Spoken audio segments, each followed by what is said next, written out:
Alors, les trois auteurs qui m'ont influencé, en premier, c'est Richard Brautigan. Le livre que je préfère de lui, c'est Poussière d'Amérique, Mémoire sauvée du vent. D'ailleurs, je ne suis pas sûre que je le dise bien dans l'ordre, mais bon, peu importe. Donc, c'est un livre que j'ai lu, je pense, lorsque j'avais une vingtaine d'années. Je voulais devenir écrivain à l'époque, depuis l'âge de 12 ans, mais en fait, j'avais jamais rien écrit, j'avais même jamais écrit. Et c'est Richard Brautigan, donc ce livre-là, qui m'a permis de commencer à écrire.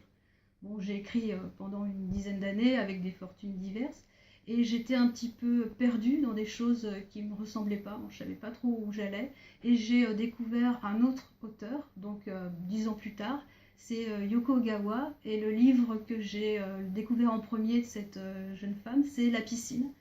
C'est un roman très très simple, c'est l'histoire d'une jeune fille qui vit dans une institution pour enfants abandonnés. Elle n'est pas abandonnée, ses parents dirigent l'institution, mais elle est très bouleversée, très, très chagrinée, enfin elle n'est pas à l'aise de sa vie, et en fait elle torture une petite gamine moins âgée qu'elle.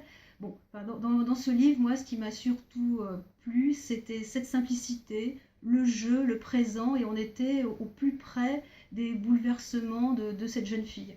Et suite à ce livre, à la lecture de ce livre-là, j'ai tout repris à zéro. Donc j'ai commencé à écrire des histoires beaucoup plus courtes, des nouvelles, donc d'une dizaine de pages, et petit à petit, donc des récits de plus en plus longs, jusqu'à avoir écrit donc les livres que je fais actuellement. Et le troisième auteur, qui est complètement différent, donc je ne me lasse pas de lire et relire les livres, c'est un petit peu comme une Bible pour moi, c'est W.G. Sebald. Donc c'est un auteur allemand qui a vécu longtemps en Angleterre, qui est mort malheureusement il y a quelques années dans un accident de la route.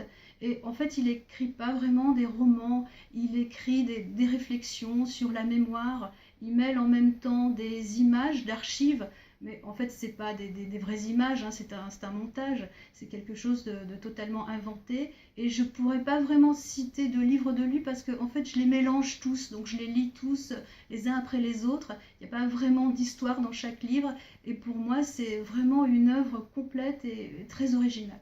Donc voilà, c'est ces trois auteurs qui ont été les plus importants.